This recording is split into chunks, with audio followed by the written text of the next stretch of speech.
Bem, nesse vídeo de hoje você vai ouvir uma palavra ministrada pelo meu amado amigo pastor Edno Moraes. A igreja tímida e a igreja ousada. Ele vai falar sobre algumas coisas muito interessantes. Eu espero que você abra o seu coração e deixe o Espírito Santo ministrar. Amém?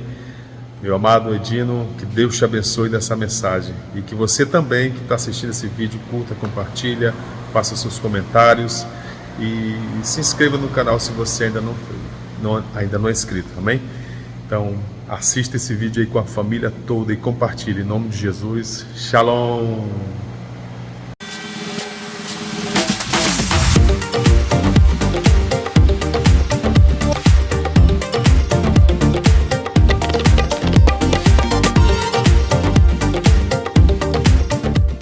Amém, bom dia. Shalom. Paz seja convosco. Graça e paz. E mais? Paz do Senhor. Amém. Graças a Deus.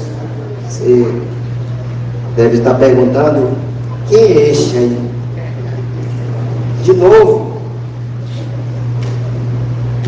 Aleluia! Quero me apresentar a você.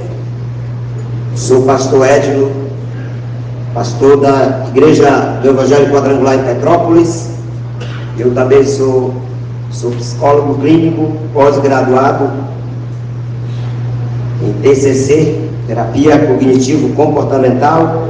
Eu sirvo ao Senhor há 29 anos, nunca me desviei da glória do Senhor. Mas antes de eu começar a pregar, eu quero contar um pouco sobre a minha história para você entender porque eu estou aqui. Daí, Ronald? Eu sou oriundo do estado do Pará. Tem algum paraense aqui? Pouco paraense, gente. Aqui na minha igreja é lotada. Fiquem despreocupados que esses aí já são tratados. Sou do oeste do Pará, da cidade de Óbidos. Eu sou oriundo de uma família predominantemente católica. Envolvimento profundo no catolicismo. Para você ter ideia, os padres eles visitavam a fazenda do meu avô, meu pai, meus tios. Eles eram fazendeiros, tinham muitas propriedades ali no Pará. E eu lembro que tinha um padre Frei Vigílio de 2 metros de altura. Aquele padre só vivia me dando cascudo, era guri. E certa vez ali naquela comunidade, o padre não foi fazer a missa, e quem celebrou a missa fui eu. Tinha uns 11 anos de idade. E a minha família, ela levantou muitos tronos de iniquidade.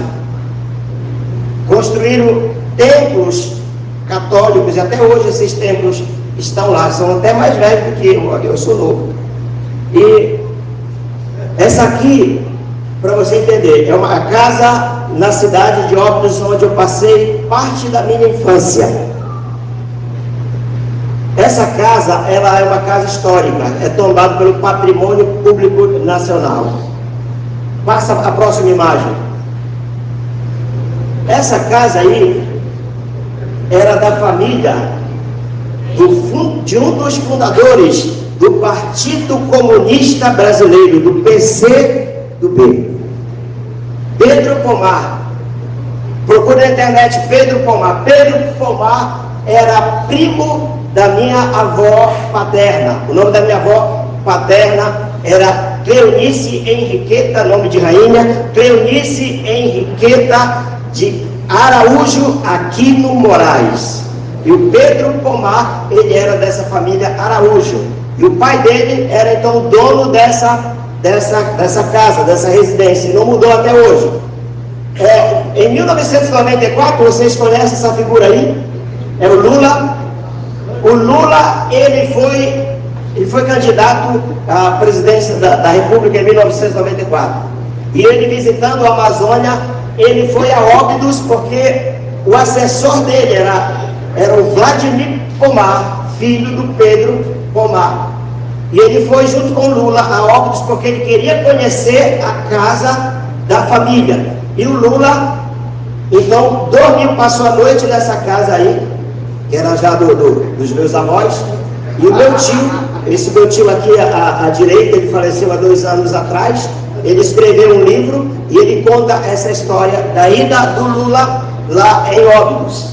Então, veja só, eu sou oriundo de uma família que construiu tronos de iniquidade.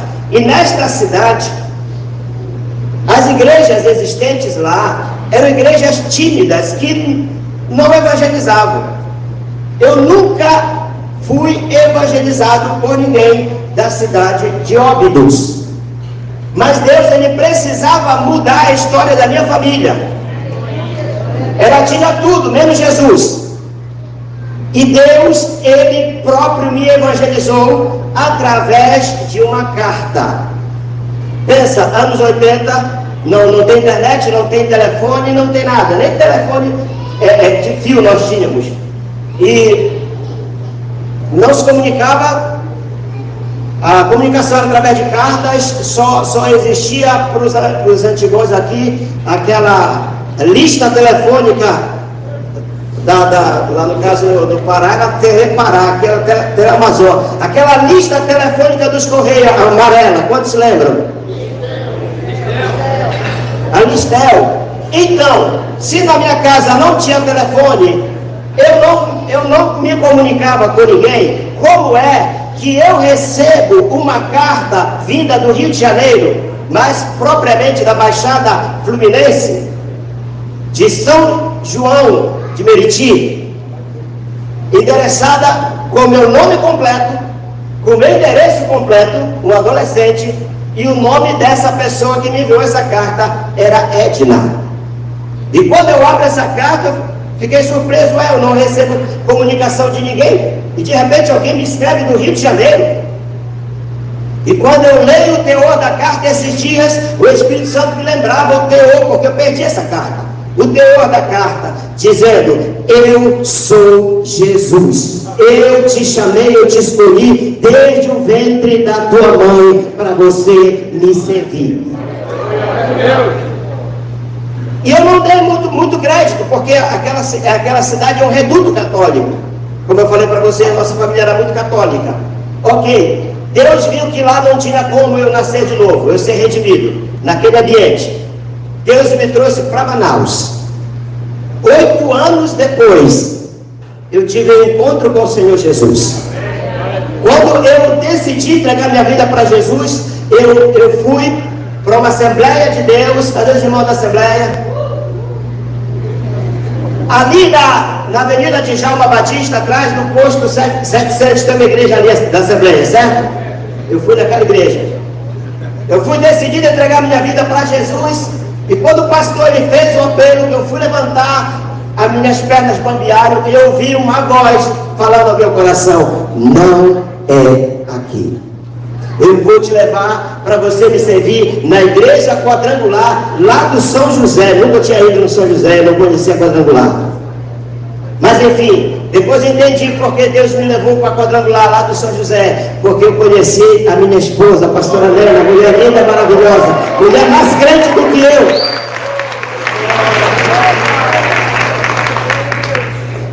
E ali naquela igreja, eu casei, eu fui ordenado a pastor. E gente, um dia, diga um dia. Um dia de convertido, um dia de convertido. Deus, ele me empurrou, pastor Marcelo. Ele disse: vai. Ele me empurrou e me colocou frente a frente com um demônio. Eu cheguei no dia das mães. Eu nasci de novo no dia 13 de maio de 1995. Dia de quê? Libertação da escravatura. Foi também a minha libertação. E o que acontece? Quando eu chego lá, eu tenho um primo que hoje ele mora no Rio de Janeiro. Ele se mudou para o Rio de Janeiro por conta dessa situação. Ele era macumbeiro, ainda é. E ele estava possesso de um demônio. E esse demônio, ele estava vestido a caráter. Tudo de vermelho, lenço na cabeça, bebendo e fumando. E quando eu cheguei lá, esse demônio já sentiu a minha presença. Um dia de convertido. Eu digo que a minha conversão foi genuína. Aí o demônio se levantou Como meu primo também era paraense, o demônio falou na linguagem paraense. Mas quem já é este aqui?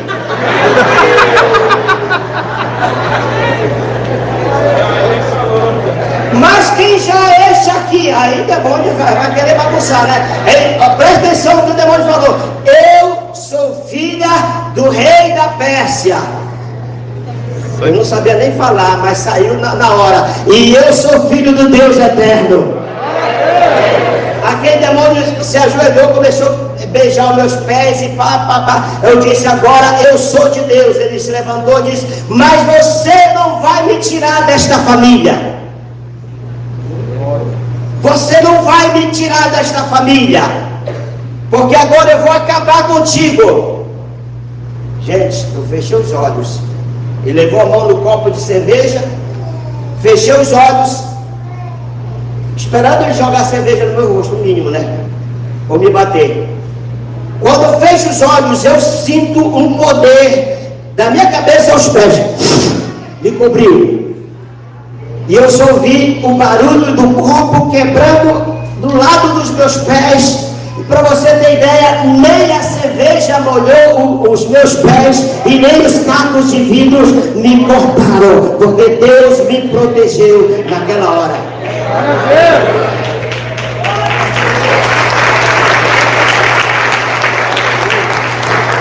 O demônio disse, eu vou acabar contigo. Eu disse, então eu vou me preparar. E eu comecei a buscar o batismo com o Espírito Santo. Eu orava às noites e perguntava, Espírito Santo, onde tu estás? E naquele tempo na igreja tinha vigília dos jovens, sexta-feira. E toda sexta-feira nós estávamos na vigília. Tinha o horário de 9 à meia-noite e o horário de meia-noite às 6 da manhã. Esse horário não tem problema, porque quando eu me converti, eu converti numa madrugada, já saí da vigília, já fui para o trabalho. E o que acontece? Uma determinada vigília eu falei, eu não vou ficar na segunda vigília, que é de meia-noite às 6, eu vou participar da primeira. Aí eu participei da primeira e fui para casa. São José, morava no Parque das Laranjeiras, pegava 2 ônibus. Naquela época praticamente tinha culto toda noite e eu não faltava nem uma noite nos cultos. Hoje as pessoas moram na frente da igreja e não querem ir para o culto.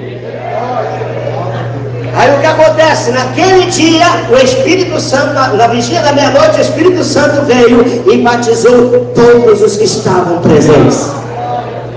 E a pessoa que me ganhou para Jesus é pastor hoje, tio da minha esposa. Quando eu cheguei na empresa, trabalhava na época nas lojas americanas, ali no centro, na administração. Eu olhei para ele, o rosto dele já estava mudado. Ele rindo para mim, me chamava de Dino. Dino, tu não sabe o que aconteceu, o que foi? Todos os que estiveram na vigília foram batizados com o Espírito Santo. Eu digo, eu não acredito. E aí o diabo começou. Olha, tem para todo mundo, mas não tem para ti. Tu não vai receber. Isso era sexta-feira. Quando foi sábado, o culto dos jovens, a missionária veio da Bahia, estava fazendo um trabalho com os jovens. Ela chamou todos os jovens na frente. Eu fui. Todos foram batizados. Eu não fui. E aí o diabo massacrava. Eu estou te falando, não vai ter para ti. Quando foi domingo, a mesma coisa. Ela chamou a igreja para frente. A igreja foi batizada. Quando foi terça-feira, culto de oração. Quem foi batizado? Sou eu. Eu recebi o batismo com o Espírito Santo, que eu falei em línguas 24 horas sem parar. Sem parar. E a partir daí a minha vida mudou. Deus fez uma mudança significativa na minha vida. E aí em 2010 Deus me levou para uma imersão de libertação em Cuiabá. Eu voltei com uma unção para a libertação, que eu cheguei na igreja, minha esposa falava, o que aconteceu com meu marido? Ele está doido, porque eu orava e dizia, vem para a luz. Gente, era efeito dominó, de crente caído endemoniado. E aí começou um avivamento na igreja e mudança na igreja. E aí Deus ele nos deu um evento chamado fim de semana com Deus, que é de libertação. Há 13 anos Deus ele tem usado esse trabalho para libertar vidas, para ajudar pastores a manter as suas igrejas avivadas. Agora você vai entender porque eu estou aqui novamente. Eu estou aqui novamente porque o apóstolo Dedé é o homem que ouve o Espírito Santo. Porque eu recebi uma profecia de Deus no início desse ano. Deus disse: nesse ano de 2024, eu vou começar a te tirar do anonimato. Aleluia. E por isso eu estou aqui. Porque certamente Ele falou com o apóstolo e Ele falou comigo. Ok? Para você crer nas promessas de Deus. Porque quando Deus Ele deu uma promessa para nós, essa promessa vai se cumprir. Amém? Amém. Vamos lá. Vou falar de um tema: igreja tímida, igreja ousada. Números capítulo 13, do 17 a 20. Vamos ler?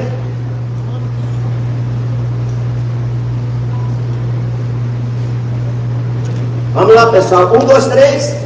Então foi Moisés a espiar a terra de Canaã, e disse: subi ao Neguebe e penetrai nas montanhas. Vede a terra que tal é, e o povo que nela habita, se é forte ou fraco, se poucos ou muitos. E qual é a terra em que habita, se boa ou má? E que tais são as cidades em que habita, se em arraiais, se em fortalezas. Também qual é a terra, se fértil ou estéril, se nela há matas ou não. Tente, o quê? Tente e trazei do fruto da terra. Eram aqueles dias, os dias das primícias das uvas. Glória a Deus. Amém? Quantos colocaram aqui na arca um pedido para romper nesse ano de 2024, para conquistar? Quantos pastores colocaram: eu quero que a minha igreja cresça, rompa os números e cresça e conquiste? Quantos fizeram pedidos para Deus, para realmente viver o melhor de Deus de forma diferente nesse ano de 2024? Quantos? Mas eu quero te dizer que Deus não dá nada de mão beijada. Quando Deus quer fazer algo através de nós, primeiramente Ele faz algo dentro de nós. Diga: dentro de nós. Ele nos tira da zona de conforto e nos leva para a zona de confronto, a zona da afronta, a zona do medo, a zona da dor, com o objetivo de transformar o nosso caráter, de transformar a nossa fé e de provocar mudanças significativas em nós. Porque aquilo que não te desafia e que não te impacta, não te transforma. Repita comigo, diga: aquilo que não te desafia. Gente, eu sei, hoje é segunda-feira, tivemos ontem nos cultos, foi abençoado, mas nós não podemos baixar o nível. Vamos lá. Nós lemos ali, Deus diz: tenha bom ânimo, vamos lá, diz: aquilo que não te desafia, e nem te impacta, não te transforma. A minha vida foi sempre assim, Deus me impactando para que houvesse mudança na minha vida. E nós temos aqui um caso dos 12 espias, que eles representam de alguma forma 2 tipos de igreja no corpo de Cristo. Josué e Caleb representam uma igreja ousada, que não teme nada, que crê em Deus, que confia em Deus, que entende para onde Deus quer nos levar, de acordo com o seu plano, com o seu projeto para nós. E temos aqui os 10 espias, homens medrosos, homens que perderam aquilo que Deus havia planejado para eles. E nesses dias Deus Ele está levantando uma igreja ousada, uma igreja corajosa, uma igreja militante, que milita na terra para poder triunfar no céu. Cadê aqueles que irão triunfar no céu com Jesus? Primeiramente precisa militar aqui na terra. E aqui nós temos 12 homens e uma missão. 40 dias, diga 40 dias. É profético, é significativo. 40 dias para assimilar, se adaptar e acomodar ao reino de Deus. De acordo com os teóricos do comportamento, para nós mudarmos, para nós criarmos um novo hábito, são várias teorias. Para alguns 21 dias, para outros 28 dias. Se for 28 dias, hoje está cumprindo essa teoria. 28 dias para você eliminar o hábito e para você criar o novo. Então eles tinham 40 dias. E aqueles homens, eles eram a elite de Israel. Eles eram chamados de príncipe. Era um exemplo, era um modelo de coragem. eram representantes das tribos, e eles passariam por um teste, e a prova haveria de revelar o caráter de cada um. Não basta me chamarem de príncipe, não basta saber que eu sou um pastor, não basta saber que eu sou líder. Deus, Ele vai comprovar isso de fato quando Ele me coloca diante de situações em que eu vou me sobressair. E o desafio de cada um era entrar na terra da promessa, observar a terra, a topografia, relevo, a demografia, ou seja, o caráter do povo que habitava ali, a terra, se ela era boa, se era fértil, se era estéril. E eles teriam que trazer o fruto da terra para provar. E gente, essa era uma das oportunidades de Deus, ou a única oportunidade de Deus para aqueles líderes despontar, porque daquele grupo sairia o sucessor de Moisés. Por isso que quando Deus ele tem algo para fazer através de nós, primeiro Ele trabalha dentro de nós. 40 dias para alcançar as promessas de Deus. Diga, 40 dias para alcançar as promessas de Deus. Então o caráter seria revelado em 40 dias. O que você fizer nesses 40 dias, pegue essa aí. O que você fizer nesses 40 dias irá determinar o teu futuro, o futuro da tua família, o futuro da tua igreja, você que é pastor, o futuro da tua geração, porque cada dia de semeadura aqui corresponde ao ano de colheita. E eu entendi isso, apóstolo, quando eu vim para cá e quando Deus cancelou minha viagem, eu abracei e eu fiz um voto com Deus. Eu vou fazer os 40 dias. Eu coloquei no meu coração que cada dia eu ia trazer o valor de uma oferta, porque eu estaria semeando em 40 dias para colher em 40 anos. Amém? Quantos creem assim? 40 tem um significado muito profundo na Bíblia, são vários significados, mas nós vemos Moisés, Elias, Paulo, o próprio Jesus, que eles foram provados por 40 dias. É um tempo de preparo para receber algo grandioso de Deus. Por que você acha que o apóstolo está colhendo o que ele plantou nesses 22 dias? Por conta dos 40 dias. E para aqueles espias é um estágio probatório para receber a unção, para receber a visão e para receber a unção de conquistar Canaã. O objetivo era avaliar se realmente eles tinham habilidades, se eles tinham aptidões para conquistar aquilo que Deus já havia dado para eles. Interessante que diz que aqueles dias eram dias das primícias. Amém? Por que Deus os provou nesse tempo, no tempo das primícias? Porque Deus estava confirmando a sua promessa para eles, a veracidade da promessa. Eles foram ao vale de Escol e dali eles colheram um cacho de uvas que era tão grande que 2 homens precisavam para carregar aquele cacho. Ou seja, eles já estão colhendo aquilo que eles nem haviam plantado. É assim, às vezes você não está plantando, mas Deus ele já vai adiantando as tuas bênçãos, ele já vai te abençoando. E a conferência da madrugada, ela representa um tempo de semeadura. Semeadura para grandes colheitas. É um tempo de nós vivermos uma nova vida. Dias de esperança, dias de redenção, dias dos primeiros frutos, dias dos primeiros lucros empresários, dias das primeiras vitórias, das primeiras alegrias. O pessoal aí que vai casar está na expectativa. Dias em que nós temos aprendido que o Deus criativo está trazendo criatividades e novas ideias. Aplauda o Senhor.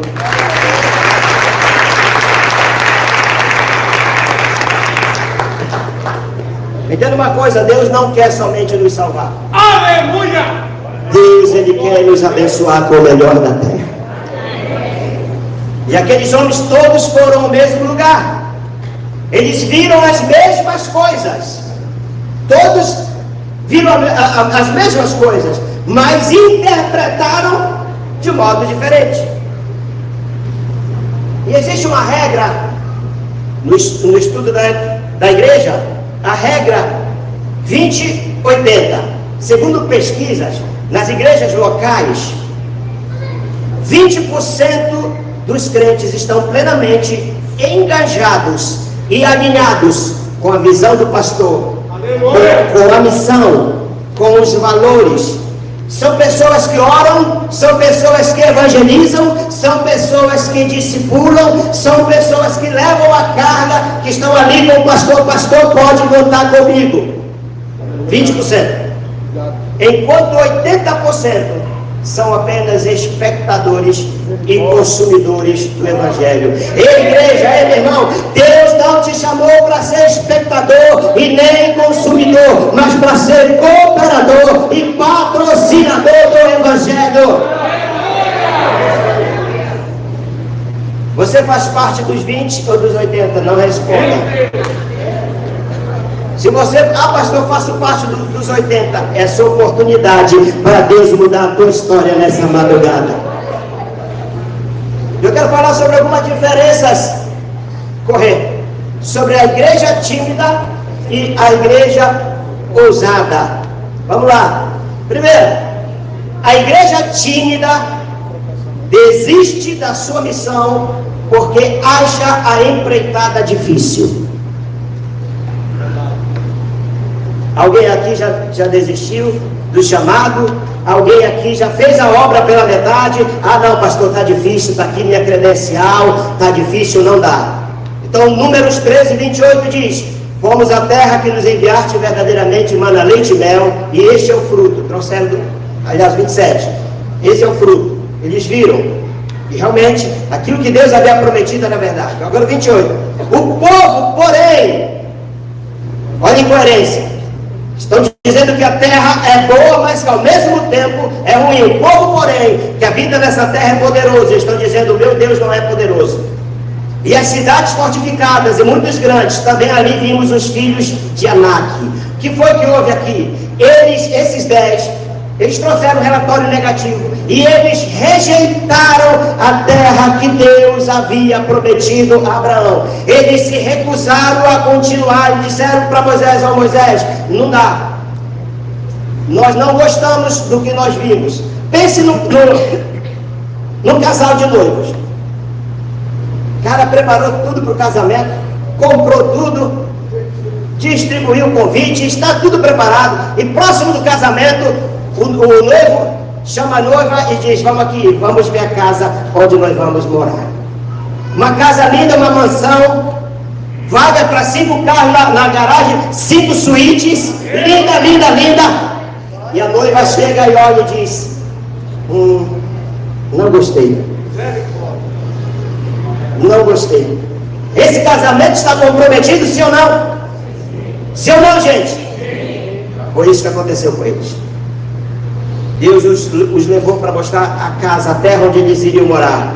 Mas eles disseram: Moisés, nós não gostamos. Deus, ele às vezes está abençoando o crente, e o crente não está gostando da bênção de Deus, porque não é do jeito dele, é do jeito de Deus.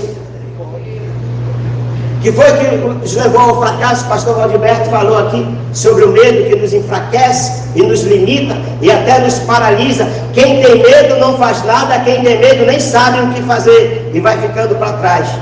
O cristão medroso é aquele que não entendeu a mensagem de Cristo. Quando Paulo ele escreve para Timóteo, 2 de Paulo a Timóteo 1,7, diz: porque Deus não nos deu espírito de covardia, mas de poder, de amor e de moderação. Apocalipse 21:8, pega aí. Mas quanto aos tímidos, diga tímidos. Isso é para a igreja tímida. Quanto aos tímidos, se refere àqueles que têm medo, que têm falta de confiança em Deus, falta de coragem, os covardes. Quanto aos tímidos e aos incrédulos, e aos abomináveis, e aos homicidas, e aos que se prostituem, e aos feiticeiros, e aos idólatras, e todos os mentirosos, A sua parte será no lago que arde com fogo e enxofre, que é a segunda morte. Você vê que os tímidos estão aqui elencados juntos com os incrédulos e com os abomináveis. E qual a característica da igreja ousada? É formada por crentes valorosos, crentes corajosos. Onde estão eles? Que não temem nada a não ser Deus. Deus está em busca de uma igreja ousada. Eu lembro quando eu era novo convertido, lá na Zona Leste, lá no São José.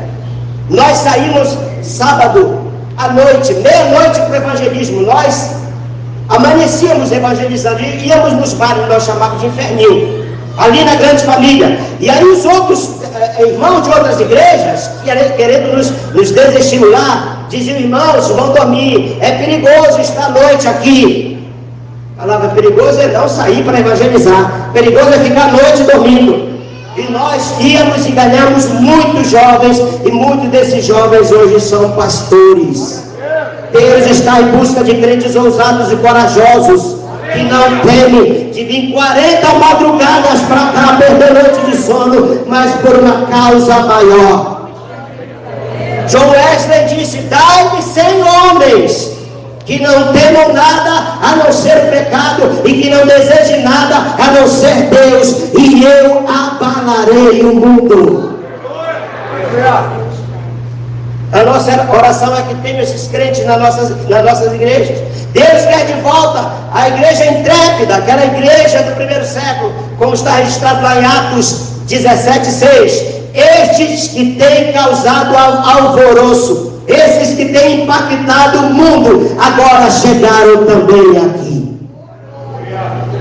Homens intrépidos, crentes ousados, que confessam a palavra e desfrutam da bênção. Escuta aqui: aquilo que você crê e confessa é aquilo que você desfruta. Aleluia! Dá uma acordada nesse irmão do teu lado aí. Meu Deus! É hoje, papai. Diga para ele: vigia. Dá um sacode nele aí, dá um sacode nele aí.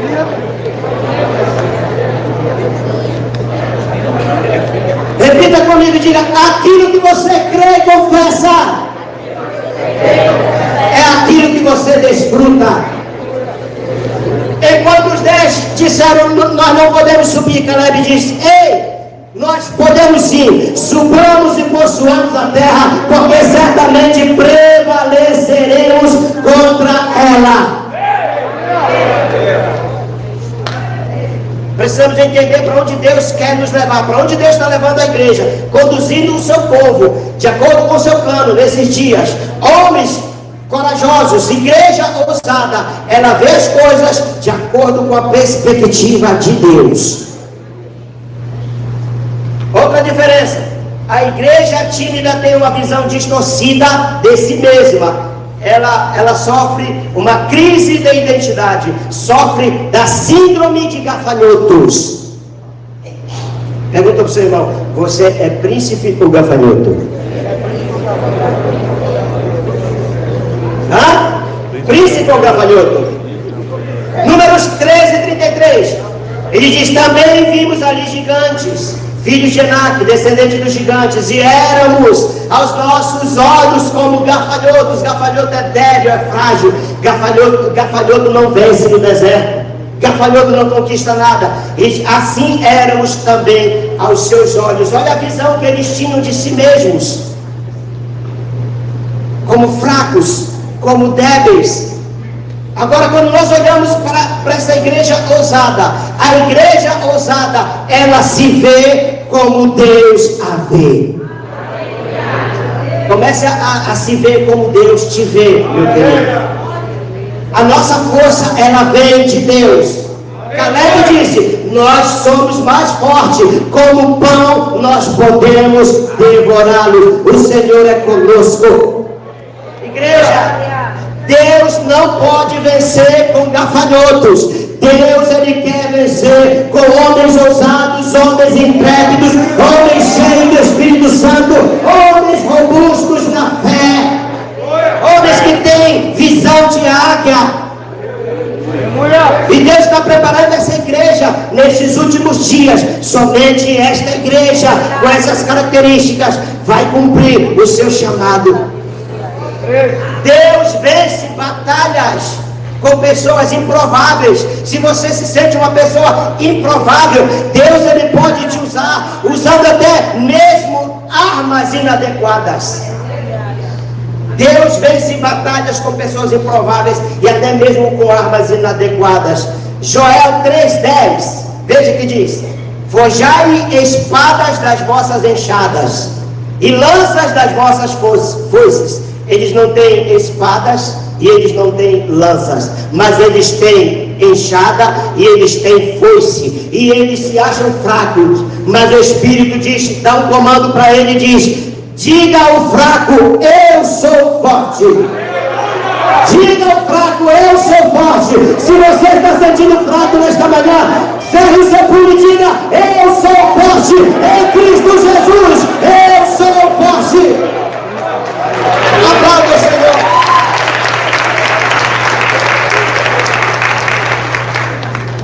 Não somos nós, é Ele. Quando eles entraram em Canaã, primeira cidade a ser destruída foi Jericó. Eles ganharam no grito. Era só crer, obedecer. As nossas lutas, meus irmãos, elas são travadas na terra, mas elas são vencidas nas regiões celestiais, através da nossa fé, através da nossa oração. Amém? A outra diferença é que a identidade pessoal da igreja tímida abala a sua identidade espiritual. Eles disseram: nós não podemos subir contra aquele povo, porque é mais forte do que nós. Olha, Moisés, a nossa missão termina aqui. Não dá. Nós não podemos seguir adiante. Fracassou, Moisés, o projeto de Deus. Deus se enganou conosco. Deus estava equivocado. Por que ele nos tirou do Egito? Moisés, nós não podemos te suceder. Nós somos fracos. Deus não pode contar conosco. Nós não podemos cumprir os teus desejos, ó Deus. Era mais ou menos isso que ele estava falando. Mas a igreja militante, a igreja ousada, o que é que faz a diferença? É que tem homens, quando eu falo homens, eu estou generalizando homens e mulheres. É que tem homens e mulheres com outro espírito. Cadê aqueles que têm outro espírito? O seu espírito e a sua mente são ativados pela frequência do céu. Homens que têm outro espírito são homens que são forjados, que andam com a mesma frequência do céu. O apóstolo falou sobre frequência e sobre vibrações. Nós vamos orar no final, para nós entrarmos na frequência do céu. Porque nós precisamos entrar na frequência do céu nessa manhã. E como é que nós entramos na frequência do céu? Através da oração em línguas. Amém? Através da oração em línguas. Quando você ora em línguas, meu querido, depois da salvação, o melhor presente que Deus nos deu é a oração em línguas, é o batismo com o Espírito Santo. Quando você fala em línguas, o teu espírito, ele capta as vibrações e ele verbaliza os códigos que saem como sons. A verbalização de línguas estranhas, a própria ciência já está estudando esse fenômeno. É uma frequência, é uma alta frequência de onda em hertz. São códigos, embora saiam como sons, mas são códigos, e dentro de cada código são trilhões de outros códigos que não é compreensível pela mente humana. O diabo ele não entende. São códigos que vai processar no nosso espírito o poder e a frequência do céu. Por isso que Paulo diz que aquele que fala em línguas edifica-se a si mesmo. Esse processo da operação em línguas, ele não passa pelo canal cognitivo na nossa mente, que é o lobo frontal. Ele não passa. No lobo frontal é processado os pensamentos racionais do cérebro. Antes de você falar, primeiro vem o pensamento. Primeiro você fala, mas na questão das línguas estranhas, não passa porque não é você falando, é o Espírito Santo usando a tua boca. Por isso que a igreja, ela precisa desse poder. A igreja é detentora desse poder. O dunamis é o poder de Deus sobre a igreja. Nada na terra é mais forte, é mais poderoso do que uma igreja cheia do Espírito Santo de Deus. E esses homens, embora o texto não registre que eles foram cheios do Espírito Santo, mas eles andavam na frequência do céu. Números 14, 24, Deus diz: porém o meu servo Caleb, porquanto nele houve outro espírito, diga outro espírito, e perseverou em seguir-me, não largue o Senhor por nada. Presta atenção, e o levarei à terra em que entrou. Ei, se você for fiel a Deus, quantos aqui já sonharam entrando em outros países? Se você for fiel, Deus, Ele vai fazer se cumprir o teu sonho. Deus vai te levar, vai fazer você entrar em outras terras. Levarei a terra em que Ele entrou. Significa que você já entrou lá através do seu espírito, e a sua descendência a possuirá em herança. O meu futuro e o futuro da minha geração depende do meu presente. Depende do aqui e agora. Homens com outro espírito são homens que têm uma cosmovisão diferente. São homens que veem a partir da perspectiva de Deus. São homens que são diferentes e que fazem a diferença. São pessoas que não vê o problema, ele vê a solução. São perseverantes em seguir a Deus. Meu querido, não fica de mimimi, dizendo, está difícil, ir para a madrugada é difícil. Olha a dificuldade como uma oportunidade.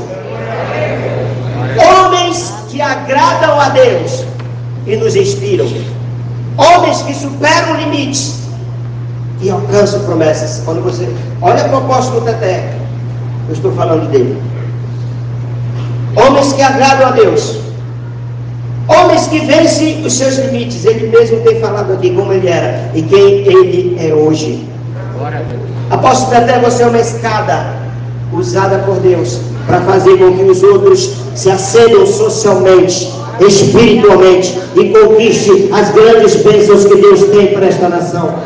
Você é um homem que nos inspira. Você é um homem que tem uma fé ousada, que não olha para a circunstância, para os obstáculos, para as dificuldades. Esse é o tipo de gente que agrada a Deus. Essa igreja que Deus está preparando e vem buscar. E para terminar, a quarta diferença. Pega aí, que Deus vai nos pegar nessa manhã, vai bater pesado. A igreja tímida é formada por crentes que vivem a cultura da desonra.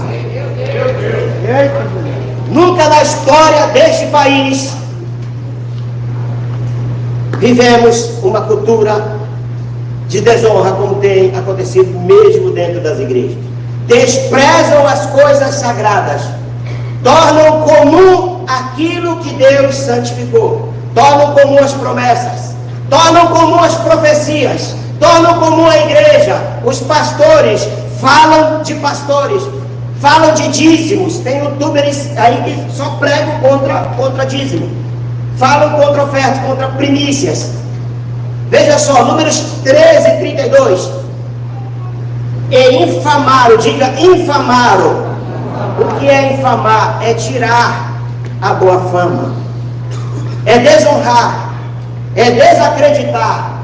São tipo de pessoas que sempre acham que tem alguma coisa errada na igreja.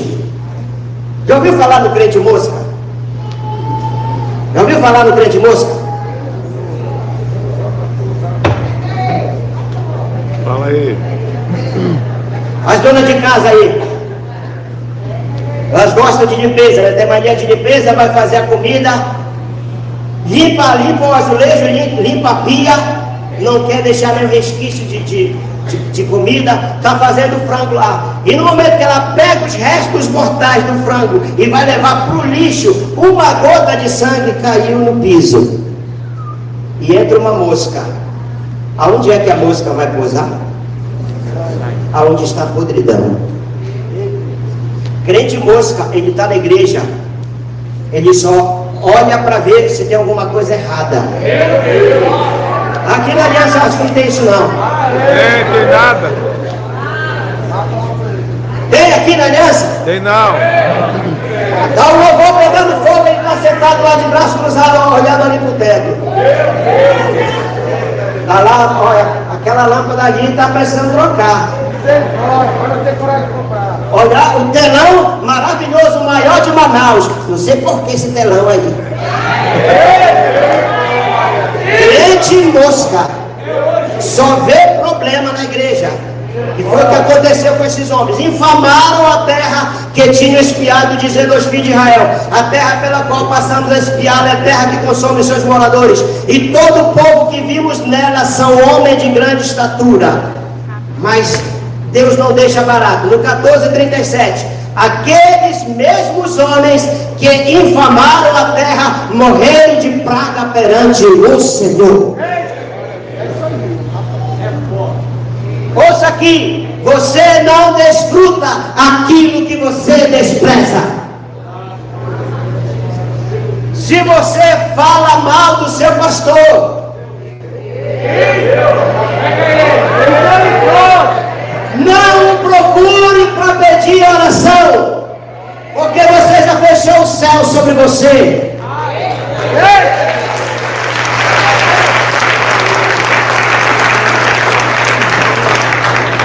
Mateus 13, 54 a 58. Vamos lá, Mateus 13. Vamos lá, 1, 2, 3. E chegando à sua terra, que terra era? Nazaré, cidade de Nazaré.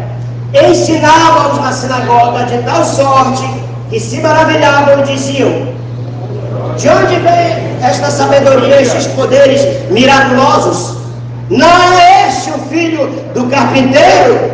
Não se chama sua mãe Maria e seus irmãos Tiago, José, Simão e Judas? Não vive entre nós todas as suas irmãs? De onde lhe vem, pois, tudo isto?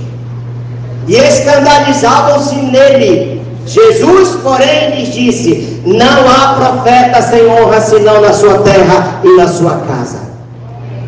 E não fez ali muitos milagres por causa da incredulidade deles. Em outra versão diz: e não pôde. Como é que Jesus não pode fazer milagres? Diga: a desonra. Fecha os céus sobre a minha cabeça. Os céus foram fechados sobre Nazaré, porque eles desonraram Jesus. Você não desfruta aquilo que você despreza. Estão vivendo uma geração de mimimi, uma geração de desespero, de murmuração, de ingratidão. O apóstolo falava ontem: quantas pessoas foram ajudadas, Deus prosperou e foram embora. Outros são atrevidos contra Deus, são rebeldes. Eu vou falar, Espírito? Vou. Estão preparados para ouvir? É pesado. Crentes obstinados, crentes insubmissos, egoístas, eles não avançam, eles retrocedem. Diga assim: me prova, pastor. Jeremias 7, 24. Aleluia! Mas não deram ouvidos nem atenderam, porém andaram nos seus próprios conselhos e na dureza do seu coração maligno. Andaram para trás e não para diante. Foi o que aconteceu com eles. Andaram para trás. Isso acontece nas nossas igrejas. Acham que a solução para os seus problemas, os seus conteúdos é o novo líder. Ah, não. Tem que levantar um novo líder. Essa igreja tem que ter um novo pastor. Nós precisamos de uma nova filosofia. Nós precisamos voltar atrás para algo mais fácil e que exija menos sacrifício. A igreja tímida, ela quer fácil. Ela não quer sacrifício, não quer sacrificar. 40 madrugadas aqui não é fácil. Você gasta sono, você gasta gasolina. Meus irmãos, o que essas mulheres estão gastando com maquiagem? Meu Deus! Lá em casa são 3, toda madrugada, 40 dias. Tem que melhorar o estoque de maquiagem. Não é fácil. Eles disseram: não nos seria melhor voltarmos ao Egito? E diziam uns aos outros: constituamos um novo líder e voltemos para o Egito. E aí Caleb diz: tão somente não sejais rebeldes contra o Senhor. Diga rebelião. Diga ai, ai, ai. 1 Samuel 15, 23, a parte A. Leio aí. 1, 2, 3. Porque a rebelião é contra a justiça. Aí. Não, até aí. A rebelião é como, ou seja, é tão abominável para Deus como o pecado de feitiçaria. Quando Deus ele olha para um rebelde, de quem ele se lembra? Do Satanás, do Lúcifer. Meu Deus. O rebelde tem natureza de quê? A essência do rebelde é o quê? Ele tem a essência de uma bruxa. E qual é o objetivo da feitiçaria? Controlar. Eles usam o controle sobre as mentes, sobre a vida das pessoas. O que esses 10 espias fizeram? Controlaram mais de 1 milhão de pessoas. Eu aprendi que todo rebelde dá rabada.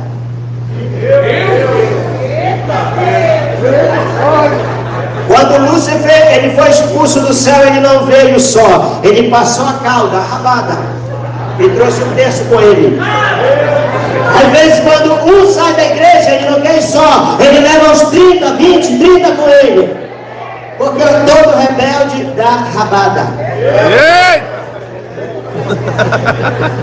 Para terminar, 14, 21, 23, Deus diz o resultado, olha o resultado. Porém, então, certamente como eu vivo e como a glória do Senhor encherá toda a terra, e que todos os homens que viram a minha glória e os meus sinais que fiz no Egito e no deserto, e me tentaram estas 10 vezes e não obedeceram a minha voz, não verão a terra de que a seus pais jurei.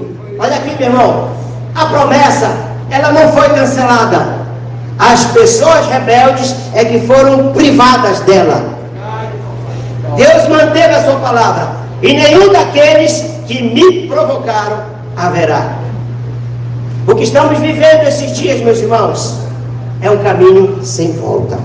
É um processo contínuo. Não podemos parar. Nós temos que avançar.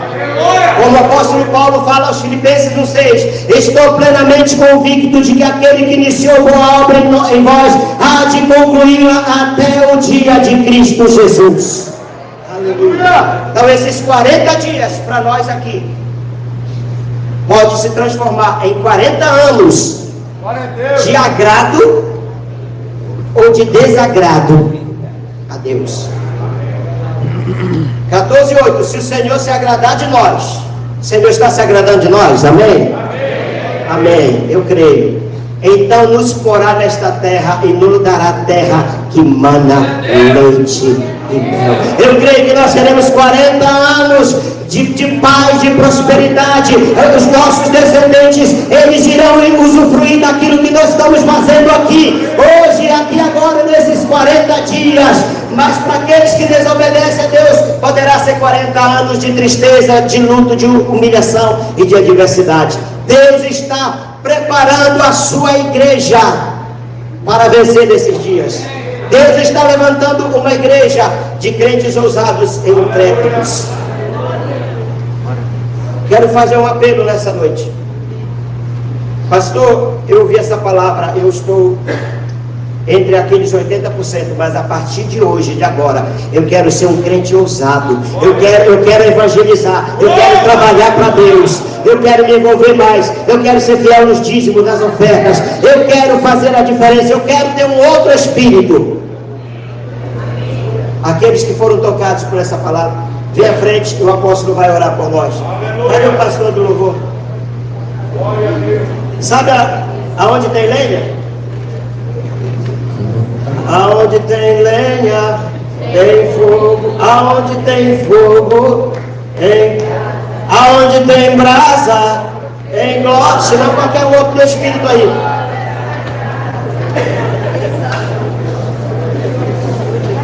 Cadê os ousados para vir à frente? Ou fiquem em pé aí no seu lugar. Aleluia! Vamos entrar agora na frequência do céu, amém? Vamos entrar na frequência do céu. Você que é batizado com o Espírito Santo, comece a falar em línguas aí. Comece a descer. Comece a falar em línguas.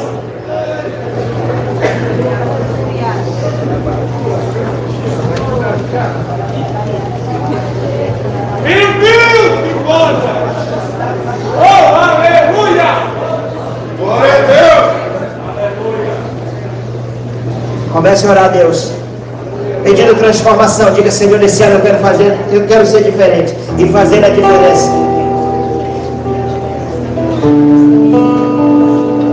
Oh Senhor, venha acessar em nós a frequência do céu. Comece a falar em línguas.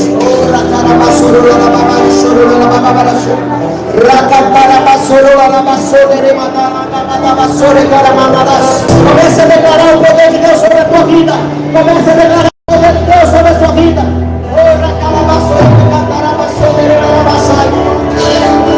Cadê aqueles que querem ser ousados e intrépidos? Se você quiser vir à frente, venha à frente. Deus está levantando uma igreja ousada e intrépida. Você, pastor, levante-se, porque a sua igreja vai se levantar com você nesse poder, nessa visão de avivamento.